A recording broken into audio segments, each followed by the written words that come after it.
الحمد لله الحمد لله كفى والصلاة والسلام على المصطفى وعلى آله الشرفاء وأصحابه الخلفاء أما بعد فقد قال الله تعالى في كلامه القديم وفي الفرقان المجيد إنه من سليمان وإنه بسم الله الرحمن الرحيم صدق ربنا العظيم. அருமையான சகோதரர்களே, இன்றைக்கு இன்ஷா அல்லாஹ்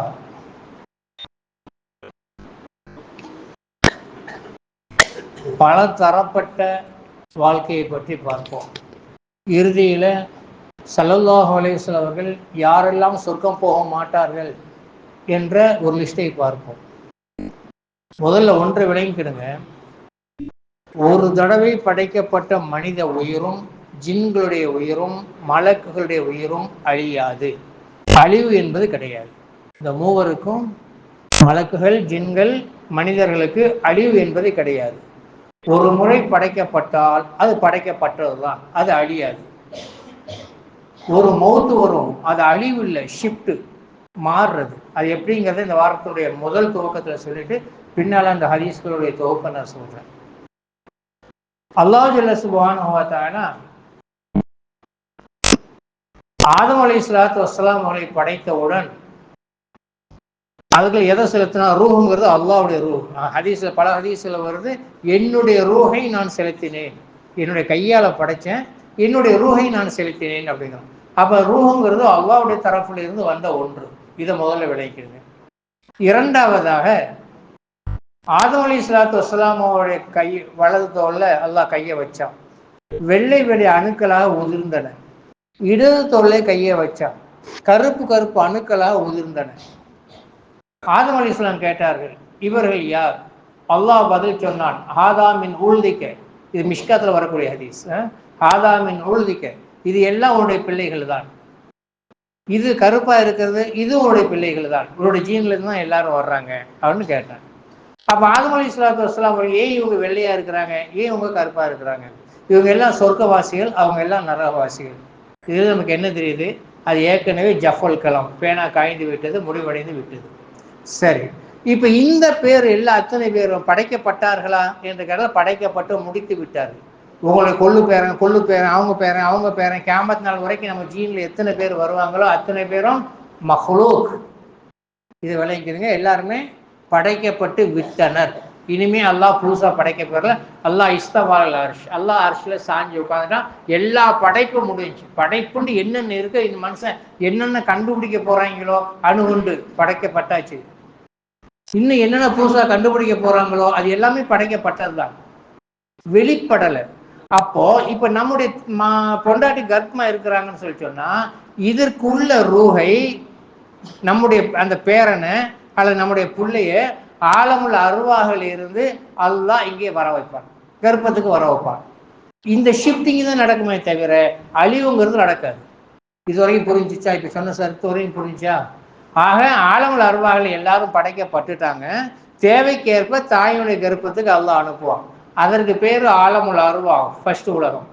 ரெண்டாவது தாயினுடைய கர்ப்பம் ஆலமுல் அருவா, ஆலமுல் அருவாகில் இருந்து தாயினுடைய கர்ப்பத்துக்கு ரெண்டாவது வரும். மூணாவது ஆலமுல் அஸ்பா, இந்த உலகம் இப்ப நம்ம வாழ்ந்துட்டு இருக்கோமே, ஜுமால் உட்கார்ந்து இருக்கோமே, இந்த உலகத்துக்கு பேர் ஆலமுல் அஸ்பா. ஆலமுல் அஸ்பா காரண காரியங்களோட தான் வருவாங்க. சூரியனை மறைய வச்சு தான் இருட்ட வருவான், சூரியனை உதயம் நோக்கி தான் வெளிச்சத்தை வருவான், ஒரு தொழிலை கொண்டுதான் ஒரு காசை தருவான். இப்படி ஒரு செயலை உருவாக்கி அந்த செயலுக்கு காரணமாக பலாபலனை தருவதற்கு பெயரு ஆலமுல் அஸ்பாப். இதுக்கு பல பேர்கள் இருக்கு. சோதனையான உலகம் அப்படிங்கிற பேர், இம்திஹான், ஆலமுல் இம்திஹான், இப்படிலாம் பேர் இருக்கு. அந்த அசலியத்தான ஹதீஸ்ல வரக்கூடிய பேரு ஆலமுல் அஸ்பாப். இது மூணாவது உலகம். நாலாவது உலகம் என்பது ஆலமுல் பர்சக், கபூர்ஸ்தானுடைய உலகம். அது பேரு ஆலமுல் பர்சக். அங்க ஏதாவது அமல் இருக்கா? ஒரு அமலும் கிடையாது. இந்த அமல் மூணாவதுல மட்டும்தான், வேற மற்ற எந்த உலகத்திலையும் அமல் கிடையாது. இதைத்தான் ஐயர்கள் மற்ற பேர் வந்து 7 வகையான அவதாரம்னு சொல்றாங்க. அந்த அவதாரங்கள் அப்படிங்கிறது மனுஷன் இந்த உலகம் எப்படி செஞ்சா, நாயா பிறப்பான், பண்ணியா பிறப்பான், அரசனா பிறப்பான் அப்படிங்கிறது கூடுதலான பனீஸ்வரவேலருடைய கட்டுக்கதைகள். ஆனால் இஸ்லாம் அல்லாஹ்வுடைய ரசூல் சொல்லி தந்தது என்னென்றால் ஆலம் உலகம் ரூஹு அழியாது, அந்த ரூஹு இப்படியே மாறிக்கிட்டே இருக்கும். ஆலம்ல இருக்கும் தாயின் கர்ப்பம், தாயின் கர்ப்பத்திலிருந்து உலகத்துக்கு வந்துடும், உலகத்திலிருந்து ஆலமுல் பர்சக்கு போயிடும், கபூர்ஸுடைய ஆழத்துக்கு போயிடும். அங்க கபூர்ல தொழுகை இல்லை, நோன்பு இல்லை, ஜகாத்து இல்லை, ஹஜ்ஜி இல்லை, எந்த அமலும் இல்லை. ஆனால் கபூர்ல சும்மா தான் உட்கார்ந்துருப்போம். நல்லவங்க யாரா வழக்குகள் சொல்றாங்க, நோம்புத்தில் அரூஸ், புது மாப்பிள்ளை தூங்குற மாதிரி தூங்கு. அது அரூஸ்ங்கிற வார்த்தை வரும். ஏன்டா ஃபர்ஸ்ட் நைட்ல இன்பமா ஒரு தூக்கம் வரும், அந்த தூக்கம் மாதிரி நீ தூங்கு அப்படின்னு சொல்லிட்டு சொல்லுவாங்க அப்படின்னு சொல்றாங்கல்ல, அதுக்கு பேரு ஆலமுல் பர்ஸக். அங்க தொழுகை இல்லை, ஆனா நன்மை வருமா? வரும். 3 வகையான நன்மை வரும். நல்லா கவனிங்க. தொழுக முடியாது, நோன்பு வைக்க முடியாது, உம்ரா கிடையாது, ஹஜ்ஜி கிடையாது, எந்த அமலும் உங்களுடைய உடல் சம்பந்தப்பட்ட அமல் கிடையாது. இந்த உலகத்திலேயே நீங்கள் செஞ்சு வச்சுட்டு போனதனுடைய எஃபெக்ட் வரும், பிரதிபலன் வரும். என்னென்ன வரும்? உங்க புள்ள அல்லாஹ் அஃபர்லி வழிவாளி தெய்ய வழி உஸ்தாத், உங்களுடைய புள்ள தொழுகக்கூடியவனா இருந்து அவ தொழுகையில் அத்தகையத்தில் உட்கார்ந்துட்டு கடைசி இருக்குல, யா அல்லாஹ் என்னை மன்னி, என்னுடைய பெற்றோர்களை மன்னி, என்னுடைய உஸ்தாதுமார்களை மன்னி, அப்படி என்னுடைய பெற்றோர்களை மன்னின்னு சொல்லக்கூடிய அந்த துவாவுடைய எஃபெக்ட் கபருக்கு வரும். புரியுதா இல்லையா? அதனாலதான் பிள்ளைய தொழுகக்கூடிய பிள்ளைங்களா வளருங்க அப்படிங்கிறது. இந்த துவா உங்களுக்கு வரும், பிள்ளைங்களுடைய துவா வரும். இரண்டாவதாக, இப்ப நான் ஒரு பிள்ளைக்கு ஓதி கொடுத்துட்டு போயிட்டேன், அந்த புள்ள வந்து குர்ஆன் ஓதுது, அந்த புள்ள ஓத ஓத எனக்கு ஒரு பங்கு வந்துகிட்டே இருக்கும், எஃபெக்ட் வரும், இதனுடைய பிரதிபலன் வரும். 2.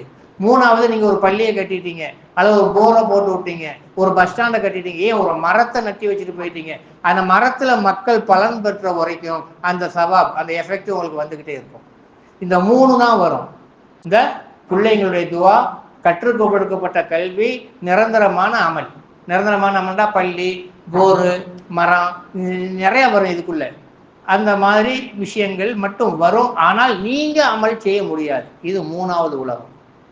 சரியா? இதுக்கு பேர் ஆலமுல் பர்ஸக். இங்க இருந்து இங்க எவ்வளவு காலம் நீங்க இருப்பீங்க அப்படின்னு கேட்டால், 2வது சூர் ஊதப்படும் வரைக்கும் நீங்க இருப்பீங்க. கபூர்ல எவ்வளவு நாள் இருப்பீங்க? 2வது சூர் ஊதுற வரைக்கும். இஸ்ராஃபீல்டு ஒரு மலக்கு இருக்கிறாரு.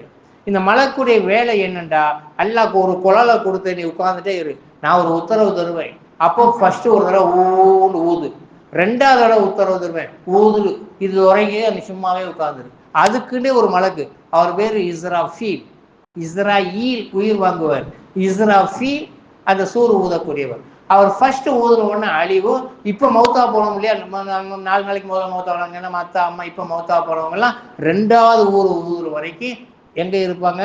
ஆலமுல் பர்ஸக்ல தான் இருப்பாங்க. அழிவு கிடையாது, உயிரோட தான் இருக்காங்க. நல்லா ஞாபகம் வச்சுக்கோங்க, உயிரோட தான் இருப்பாங்க. இதே பேர்ல தான் உயிரோட தான் இருப்பாங்க.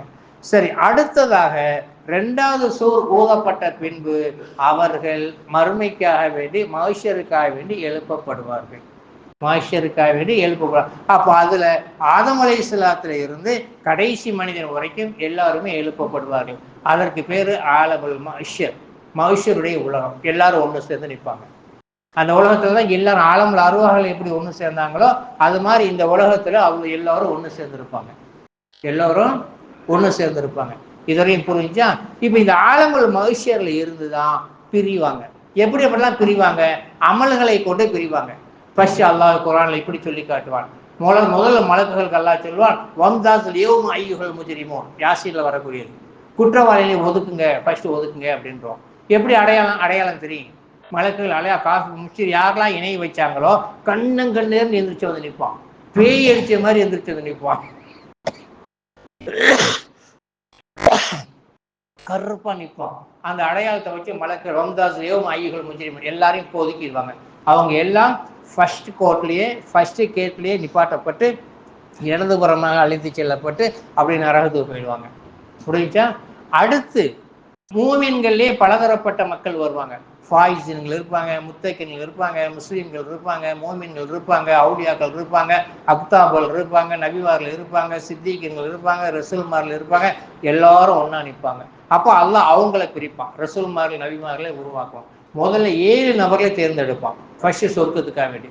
முதல் அல்லாஹ்வுடைய ரசூல், ஃபர்ஸ்ட் அல்லாஹ்வுடைய ரசூல் கலீல் இப்ராஹிம் அலைஹிஸ்ஸலாத்து வஸ்ஸலாம், மூசா அலைஹிஸ்ஸலாத்து வஸ்ஸலாம், ஈசா அலைஹிஸ்ஸலாத்து வஸ்ஸலாம், ஆதம் அலைஹிஸ்ஸலாத்து வஸ்ஸலாம். இவங்க மட்டும் அடுத்த உலுல் அஸ்ம் இவங்களுக்கு பேர், இவங்க மட்டும் உள்ள போயிடுவாங்க. அதுக்கு பின்னால முத்தக்கினி ஃபாயிஸ்ன்னு அமல்களை தராசுல வெயிட் போட்டு வச்சு கேள்வி கேட்டு அல்லாஹ் சொர்க்கத்துக்கோ நரகத்துக்கோ அனுப்பிடுவான். இதுவெல்லாம் நடக்கும். அழிவு இருக்கா? நரகத்திலையும் அழிவு கிடையாது, சொர்க்கத்திலையும் அழிவு கிடையாது, கபூர்லையும் அழிவு கிடையாது. சரி, இப்ப இந்த விஷயத்துல இன்னைக்கு நம்ம ஏழை பணக்காரங்கிற டிஃபரன்ஸ்ல தான் இருப்போம், கருப்பன் சிவப்பன் வெள்ளைங்கிற டிஃபரன்ஸ்ல தான் இருப்போம். ஆனால் அமலை பொறுத்த வரைக்கும் எல்லாம் உண்மை. மனுஷரை பொறுத்த வரைக்கும் இந்த கருப்பன் சிவப்பன் கொட்டையன் நட்டையன் இந்த பாடலாம் கிடையாது. எவன்கிட்ட அமல் இருக்கோ அவன் ஜெயிப்பான், எவன்கிட்ட அமல் இல்லையோ அவன் தோத்து போவான். எவன்கிட்ட அமல் இருக்கோ அவன் ஜெயிப்பான், எவன்கிட்ட அமல் இல்லையோ அவன் தோத்து போவான்.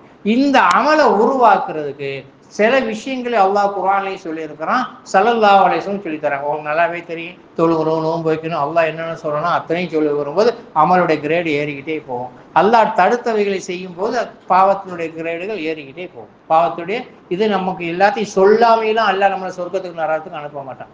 இப்போ ஒரு கேள்வி கேட்பீங்க, முக்கியமான ஒரு கேள்வி நீங்க கேட்பீங்க. என்ன கேள்வி? அப்ப ஆதம் அலைஹிஸ்ஸலாத்து வஸ்ஸலாம் அவர்களை படைக்கும் போதே அல்லாஹ் சொர்க்கவாதிகள் நரகவாசியை நிர்ணயிச்சுட்டான ஹஸ்ரத், அப்புறம் நாங்க ஏன் அமல் செய்ய வேணும்? நரகவாதின்னு முடிவு பண்ண ஒருத்தனை போட்டுக்கிட்டு நரகத்துல போடுறது என்ன பெரிய புத்திசாலித்தனம் அப்படின்னு கேட்பீங்க. நியாயமான கேள்விதான். அதற்கு என்ன பதில், தெளிவான பதில் என்ன என்று கேட்டால், இது இப்ப சொல்ல மட்டும் கொஞ்சம் கவனமா கவனிங்க, டீப்பா கவனிங்க. ஆலமுல் அருவாகுல எல்லா மனிதர்களையும் உட்கார வச்சுக்கிட்டு, எல்லா மனிதர்களையும் கோடான கோடி ஆதம் அலைஹிஸ்ஸலாம் கடைசி புள்ள வரைக்கும் மனிதன் எத்தனை பேர் இருக்காங்களோ அத்தனை பேரையும் உட்கார வச்சுக்கிட்டு அலஸ்து பி ரப்பிக்குமுல் அலா, அலஸ்து பி ரப்பிக்குமுல் அலா, நான் உங்களுடைய ரப்பு இல்லையா அப்படின்னு கேட்டான். நான் ரப்பு இல்லையா அப்படின்னு கேட்டான். எல்லோரும் சொன்னாங்க பலா அன்த ரப்புனா யா அல்லாஹ், ரப்பு நீ தான் அல்லாஹ் என்று எல்லாரும் சொன்னாங்க. யாரு? அத்வானி, மோடி, அகிலேஷ், எல்லாரும், எல்லா காஃபிர்களும், எல்லா முஸ்லிம்களும், எல்லா ஆர்எஸ்எஸ் காரங்களும் எல்லாருமே சொன்னாங்க அந்த ரப்புனா அப்படின்னா. நீங்க ரப்பாக என்ன ஏத்துக்கிட்டீங்களா, வாய்மொழியால ஏத்துக்கிட்டீங்களா, உங்க எல்லாருக்கும் ரிஸ்க் என் மீது கடமை ஆயிடுச்சு. போ, ஏத்துக்கிட்டு எல்லாருக்கும் ரிஸ்க் என் மீது கடமை, நான் உங்க அத்தனை பேருக்கு ரிஸ்கை தந்துடுவேன் அப்படின்னு சொல்லி அல்லாஹ் ஒத்துக்கிட்டான். அதனாலதான் இன்னைக்கு அவங்களுக்கு ரிஸ்க் கொடுக்குறான், கார் பங்களா கொடுக்குறான், பதவிகளை கொடுக்குறான். அது பலா அந்த ரப்புனான்னு அவங்க ஏற்றுக்கொண்டதின் காரணமாக. புரிஞ்சிருச்சா? ரெண்டாவதாக, அப்படி ஏத்துக்கிட்டீங்கல்ல, எனக்கு நீங்க சஜிதா பண்ணுங்க அப்படின்ட்டான். ஏன்னா சஜிதா பண்ணு அப்படின்னா. இதுலதான் ரெண்டாவது பிரிகிறாங்க. பாதி பேரு பாதி பேரு அல்லாஹ்வுக்கு சஜிதா பண்ணாங்க, அல்லாஹ்வுக்கு சஜிதா பண்ணாங்க. பாதி பேரு நின்றுகிட்டு இருந்தாங்க, பாதி பேரு நின்றுகிட்டு இருந்தாங்க. அப்ப யாரெல்லாம் சஜிதா பண்ணுனாங்களோ அவ்வளவு பேரையும் இந்த உலகத்தில் முஸ்லீமாக பிறக்க செய்யறாங்க. சஜிதா பண்ணவங்க எல்லாரும் இந்த உலகத்துல முஸ்லீம்களா பிறக்கிறாங்க. சஜிதா செய்யாம நின்றுட்டு இருந்த அத்தனை பேரும் இந்த உலகத்துல காஃபிரா பிறக்கிறாங்க. இது அல்லாஹ்வுடைய வேலையா, மனுஷன் தேர்ந்தெடுத்ததா?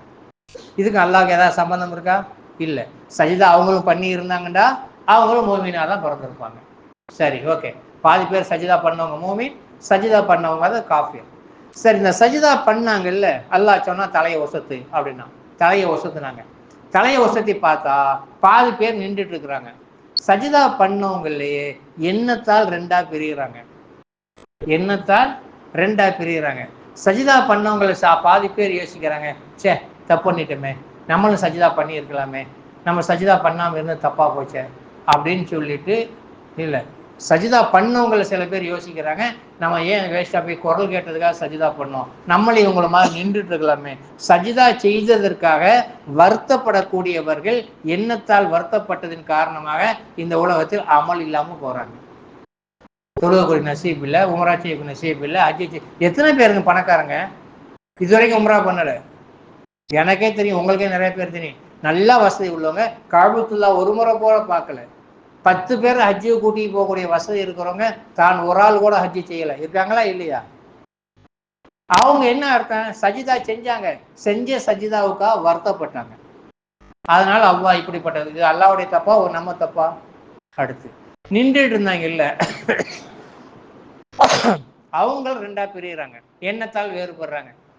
சே, நம்ம நின்று என்னத்தை கண்டோம், நம்மளும் போய் சஜிதா செஞ்சிருக்கலாமே, சஜிதா செய்யாம இருந்துட்டோமே அவனு வருத்தப்படுறாங்க. சஜிதா செய்யாததற்காக வருத்தப்படுறாங்க.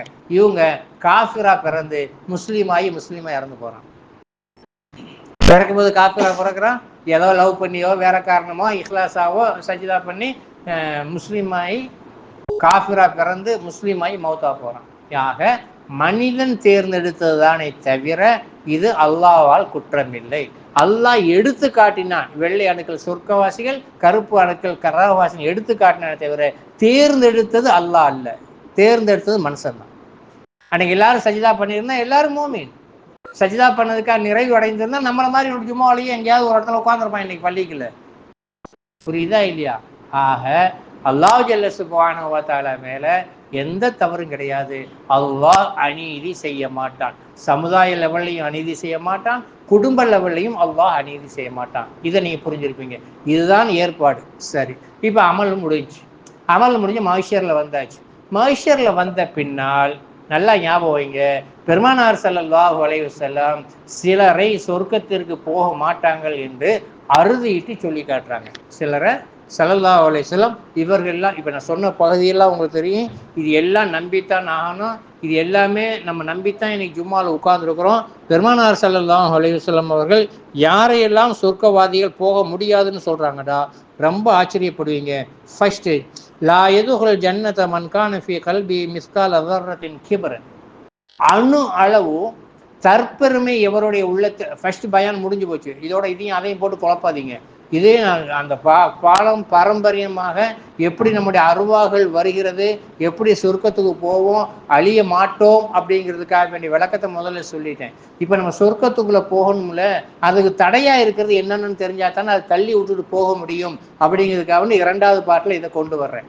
10 அடுத்த வாரம் கண்டினியூ பண்ணிக்கலாம். லா யதுகுல் ஜன்னத மன் கான ஃபீ கல்பி மிஸ்கால ذرة கிப்ரன். தற்பெருமை ஒரு அணு அளவு எவருடைய உள்ளத்தில் இருக்கிறதோ அவர் சொர்க்கம் போக மாட்டார். நம்ம நினைச்சிட்டு இருக்கோம் தற்பெருமைங்க தன்னை பத்தி பேசுறது. எவ்வளவு பேர் பந்தா பேசுறாங்க, பந்தாவெல்லாம் நம்மளே சொல்லுவோம். அவ்வளவு பேர்லையும் அணு அளவு பெருமை இருந்தாலும் கூட, நானா இந்த பள்ளியை கட்டினேன், நான் 5 காலம் தொழுகிறேன், நான் நல்லா பயான் பண்றேன், நான் 10 ஹஜ் பண்ணிட்டு வந்துட்டேன், நான் வருஷம் உம்ராவுக்கு போயிட்டேன், இந்த நினைப்புலாம் இருக்கவே கூடாது. கடந்து போயிடணும். அணு அளவு பெருமை இருந்தாலும், நான் சும்மா உதாரணத்துக்காக சொன்னேன், நீங்களும் என்னை விட நல்லா யோசிக்கிற ஆளுக்கு தான். தற்பெருமை இருக்கிறவங்க சொர்க்கத்துக்கு போக மாட்டாங்க. ரெண்டாவதாக, லா யதுகுல் ஜன்னத அந்நம்மாம். நம்மாம் அப்படின்னு சொல்லி சொன்னா கோல் மூட்டுபவன். இங்க கேட்டுட்டு போய் அப்படியே அடுத்தவங்க போய் போட்டு கொடுத்துருவான். போனை பத்தி இவங்க 2 பேரும் இப்படி பேசிட்டு இருந்தாங்க அப்படின்னு அவன் போனை போட்டுட்டு சண்டை போடுவான். இப்படி நம்மாம் வேலை பார்க்குறவங்க, கோல் மூட்டக்கூடியவர்கள் சொர்க்கத்துக்கு போக முடியாது. மூணாவதாக பெருமானார் ஸல்லல்லாஹு அலைஹி வஸல்லம் சொன்னாங்க, லா யதுகுல் ஜன்னத அல் மன்னான். சொல்லி காட்டுபவன் சொர்க்கத்துக்கு போக முடியாது. தங்கச்சியை கூப்பிட்டு, பாடி நான் தானே கட்டி கொடுத்தேன், அம்மா நான் மட்டும் தான் அவன் சோறு வந்துட்டு இருக்கேன், என் மூத்தவன்ட்ட போய் வாங்க, என் சின்னவன்ட்ட போய் வாங்க, என் மூத்த 2 பொம்பளை பிள்ளையை பேத்து வச்சுக்க போய் வாங்க, நான் மட்டும் தான் செய்யணுமா என்று சொல்லி காட்டுபவர்கள் நல்லா ஞாபகம் வச்சுக்கணும். இதெல்லாம் அல்லாஹ்வுடைய ரசூல் சொன்னது. நான் பார்க்குற அளவுக்கு உள்ள ஹதீஸ்களை மட்டும் ஜும்மாவுக்கு முன்னால் எடுத்துட்டு வந்தேன். அல்லாஹ்வுடைய ரசூல் சொல்றாங்க, பெருமை உடையவன் சொர்க்கத்துக்கு போக முடியாது, கோல் மூட்டவன் சொர்க்கத்துக்கு போக முடியாது, சொல்லி காட்டுபவன் சொர்க்கத்துக்கு போக முடியாது. அடுத்து, லா யதுகுல் ஜன்னத மல்ல யமுரு ஜாருஹு. அந்நியன் பக்கத்து வீட்டுக்காரங்கள் விஷயத்துல அநீதி செய்பவன் சொர்க்கத்துக்கு போக முடியாது. இவன்கிட்ட இருந்து அவங்க பக்கத்து வீட்டுக்காரங்க பாதுகாப்பா இருக்கணும். இவன் பாய் பக்கத்துல நமக்கு எவனாலும் எந்த தொந்தரவும் இல்லை அப்படின்ட்டு அந்நிய வீட்டுக்காரங்க சொல்லணும். அனஸ் ரலியல்லாஹு தஆலா சொல்றாங்க, ரசூலுல்லாஹி ஸல்லல்லாஹு அலைஹி வஸல்லம் ஒரு தடவை எங்கள்கிட்ட பக்கத்து வீட்டுக்காரனை பத்தி பேசினாங்க. எந்த அளவுக்கு அவங்களுடைய பேச்சு இருந்துச்சுதா, எங்க சொத்துல பங்கு கொடுன்னு சொல்லுவாங்களோ என்று நாங்கள் நினைக்கும் அளவிற்கு பக்கத்து வீட்டுக்காரனை பத்தி ரசூலுல்லாஹ் பேசினாங்க. எங்க பக்கத்துல சொத்து கொடுக்க சொல்லிடுவாங்களோன்னு நாங்க நினைக்கிற அளவுக்கு பக்கத்து வீட்டுக்காரனுடைய உரிமையை பத்தி பேசினாங்க அப்படின்னு. பக்கத்து வீட்டுக்காரன் காஃபிரோ யஹூதியோ நஸ்ரானியோ, அதனாலதான் வீடு பார்க்கும் போதே பக்கத்துல எவன் இருக்கான்னு தான் முதல்ல பார்க்கணும். வீடு வசதிலாம் ரெண்டாவது. பெரிய ஒரு முசீபத்து வந்து அங்கே மாட்டுச்சுன்னா நமக்கு பெரிய தொல்லையா இருக்கும். என்னதான் கதவை மூடிட்டு நம்ம உட்கார்ந்து இருந்தா கூட வழிய சண்டைக்கு வருவாங்க. அதனால பக்கத்து வீட்டுக்காரன் நிம்மதியா இருக்கும் பொழுது நம்மளிடமிருந்து அவன் தொந்தரவு அடைந்தால் அவர்கள் சொர்க்கம் செய்ய முடியாது. அடுத்து, லா யதுகுல் ஜன்னத அல் ஆக்கில். அருமையான வார்த்தை. பெற்றோர்களை நோவினை செய்யக்கூடியவன் சொர்க்கத்துக்கு போக முடியாது. பெற்றோர்கள் நோவினை அப்படின்னு சொல்லிட்டு குடும்பப்படுத்துறது அவர்களுக்குள்ள, அவங்களுக்கு கொண்டு போய் முதியோர் இல்லத்துல விடுறதுன்னு கிடையாது. சாதாரணமாக வரைய பெற்றோர்களை பார்த்து நோவி, அவங்க எந்த வார்த்தையை சொன்னால் கவலைப்படுவாங்க, எந்த வார்த்தையை சொன்னால் நோவினை அடைவாங்க அப்படிங்கிற வார்த்தையை பிரவேசிக்கக்கூடியவங்களும் ஆக்கில். இவங்களும் சொர்க்கத்துக்கு போக முடியாது. அடுத்து லா யதுகுல் ஜன்னத அல் காத்திஉ, உறவு முறையை துண்டித்து வாழ்பவர்கள் சொர்க்கத்துக்கு போக முடியாது. உறவு முறையை துண்டித்து வாழ்பவர்கள் சொர்க்கத்துக்கு போக முடியாது. பெருமானார் ஸல்லல்லாஹு அலைஹி வஸல்லம் சொல்றாங்க, உறவு முறையோடு சேர்ந்து வாழ்பவர்கள் நானும் இப்படி இருப்போம். நடு விரலையும் ஆள்காட்டி விரலையும் சுட்டி காட்டி இணைத்து பெருமானார் ஸல்லல்லாஹு அலைஹி சொன்னாங்க, உறவு முறையை சேர்ந்து வாழ்பவர்கள் நானும் அவர்கள் அப்படி இருப்போம் என்று சொன்னார்கள். அடுத்ததாக பெருமானார் ஸல்லல்லாஹு அலைஹி சொன்னாங்க, லா யதுகுல் ஜன்னத மூமினுல் ஹம்ர், மொடா குடியன் சொர்க்கத்துக்கு போக முடியாது. ரெகுலரா குடிச்சிட்டு இருக்காங்க இல்லையா, முஃமினுக்கு அர்த்தம் எப்படி சொல்றாங்கன்னா மொடா குடியன், கண்டினியூவா குடிக்கக்கூடியவர்கள் அவர்களும் சொர்க்கத்துக்கு போக முடியாது. இந்த ஹம்ருடைய விஷயத்தை பொறுத்த வரைக்கும் அல்லாஹ் ஜல்ல சுப்ஹானஹு வ தஆலா எல்லா ரசூலுல்லாஹ்வுடைய காலத்துல வாழ்ந்த காஃபிர்களும் குடிச்சிட்டு தான் இருந்தாங்க. ஆனா அல்லாஹ்வுடைய ரசூல் சொன்ன உடனேயே அப்படியே தண்ணி ஓடுற மாதிரி சாராயத்தை கீழே போட்டாங்க. இதான் சஹாபாக்கள். சஹாபாக்கள் ஏன் சிறப்பு இருக்கிறோம்னா, நபியுடைய வாயில் இருந்து ஒரு வார்த்தை வந்ததுன்னு சொல்லி சொன்னா அதற்கு அப்படியா இப்படியான்னு திரும்பி பார்க்க மாட்டாங்க, யோசிக்கவும் மாட்டாங்க. அப்படியே ஆமன்னா சல்லம் தான். ஏன் இப்படி சொன்னாங்க, ஏன் இப்படி பண்ணாங்க, அது யோசிக்கலாம் முடியாது, அப்படியே கட்டுப்படுவாங்க. அதனாலதான் அவங்க ரலியல்லாஹ் பொருந்தி, அல்லாஹ் பொருந்தி கொண்டான், அவர்களே அல்லாஹும் பொருந்தி கொண்டாங்க. இப்ப நான் சொன்னது இப்படித்தான், இன்னும் இருக்கு நிறையா. ஆண் வேடம் போடுவான் பெண்கள், ஆண் வேடம் போடக்கூடிய பெண்களும் பெண் வேடம் போடக்கூடிய ஆண்களும் சொர்க்கத்துக்கு போக மாட்டாங்க. இப்படி நிறைய நீண்ட தொடர் ரசூலுல்லாஹி ஸல்லல்லாஹு அலைஹி சொல்றாங்க. அதனால அருமையான சகோதர சகோதரிகளை, குறிப்பாக நாம் இங்க செய்ய வேண்டிய வேலை, சும்மா கண்ணில் பட்டது மட்டும்தான் இப்ப நாங்க சொல்லியிருக்கேன். இது நிறைய ஹதீஸ்கள் தோத்தோம்னா தனியா ஒரு புக்கு போடுற அளவுக்கு எக்கச்சக்கமான ஹதீஸ்கள் மாட்டோம். ஏன் இதெல்லாம் ரசூல் ஸல்லல்லாஹு அலைஹி சொன்னாங்கன்னு சொல்லிட்டோன்னா, அவங்களோட உம்மத்தை சேர்ந்தவர்கள் சொர்க்கத்துக்குள்ள வரணும், இதையெல்லாம் இந்த உலகத்துல செய்யாமல் இருக்கணுமே அப்படிங்கிறதுக்காக தான். இப்ப நமக்கு தெரியும், நம்முடைய சமுதாயத்தை பொறுத்த வரைக்கும் வியாபார சமுதாயம். ஆபீஸ்ல வேலை செய்யறவங்களோட அதிகமான மக்கள் வியாபாரம் பண்ணக்கூடிய மக்கள். இந்த வியாபாரம் கூடிய மக்கள் தெளிவாக ஒரு விஷயத்தை புரிஞ்சுக்கிடுங்க, வீணான வாக்குறுதிகள் தடுத்துரும். முனாஃபிக்கள் அடையாள ஒண்ணு வாக்குறுதியை மீறுதல். இப்படி சில விஷயங்களை ஒதுக்கிட்டு அல்லாஹ்னு நம்மாட தொழுதுட்டு ஃபர்ல மட்டும் தொழுதா கூட சொர்க்கத்துக்குள்ள ஓடிடலாம். அதுவும் இல்லாம நம்ம சொர்க்கத்தை ஆசைப்படவே முடியாது. நல்லா ஞாபகம், தொழுகை இல்லாமல் சொர்க்கத்தை ஆசைப்படவே முடியாது. இன்னொரு ஹதீஸ் இருக்கு, ஆனா அதுக்கு நான் இதுக்கு இப்ப சொன்னதுக்கெல்லாம் நம்பர் சொல்லிடுவேன். அந்த ஹதீஸுக்கு நம்பர் இல்லை, ஆனா ஹதீஸை போட்டோ எடுத்துட்டு வந்திருக்கிறேன். யாராவது கேட்டா கொடுக்கணுமேங்க போட்டோ எடுத்துட்டு வந்திருக்கேன். அந்த ஹதீஸ் என்னண்டா, லா யதுகுல் ஜன்னத அல் பகீலு வலவ் கான ஆபிதா. இது சொல்லுவோமா சொல்ல வேணாமா ரொம்ப நேரம் யோசனை பண்ணி 2 உஸ்தாது மார்ட்ட ஃபோன் பண்ணி கேட்டேன். அது போட்டோ எடுத்து வச்சுக்க, யாராவது கேட்டா கொடுத்துக்க, நம்பர் இல்லை அப்படின்னு சொல்லி சொன்னாங்க. ஒரு கஞ்சன் சொர்க்கத்துக்கு போக முடியாது, ஒரு கஞ்சன் சொர்க்கத்துக்கு போக முடியாது. அவன் வணக்கஸ்தலாக இருந்தாலும் சரி, அவன்கிட்ட இபாதத் இருந்தாலும் சரி, கஞ்சன் சொர்க்கத்துக்கு போக முடியாது. ஒரு சகாவத்து உள்ளவன், கொடைத்தன்மை உள்ளவன், அவன் ஃபாசிக்கா இருந்தாலும் அவன் நரகத்துக்கு செல்ல மாட்டான். அவன் என்ன அர்த்தம் அப்படின்னு சொல்லிட்டேன்னா, கஞ்சத்தனத்தை விட்டுட்டு ஒரு நாளைக்கு எதையாவது ஒரு தர்மம் பண்ணணும். ஒரு 10 ரூபா 5 ரூபா எதையாவது பகையில் இல்லை அல்லா, நான் கஞ்சன் இல்லை அல்லா, நான் ஒரு 10 ரூபாயாவது தர்மம் பண்றேன், என்னால் அதான் முடியும் அப்படின்னு ஒரு 10 ரூபாயாவது தர்மம் பண்ணணும். அந்த தர்மம் சொந்த பந்தத்துக்கு தான் பெஸ்ட். இல்லைன்னு சொல்லிட்டேன்னா அடுத்தவங்களாக இருக்கலாம். இதெல்லாம் நன்றாக ஞாபகத்தில் வைத்துக்கொள்ளுங்க அருமை சகோதரி. அல்லாஹ் ஜல்ல சுப்ஹானஹு வ தஆலா இந்த மஜ்லிஸில் நம்மை ஒன்று சேர்த்ததை போன்று அல்லாஹ் ஒன்று சேர்த்து அருள் புரிவானாக. வாஹிர் தஅவானா அல்ஹம்துலில்லாஹி ரப்பில் ஆலமீன்.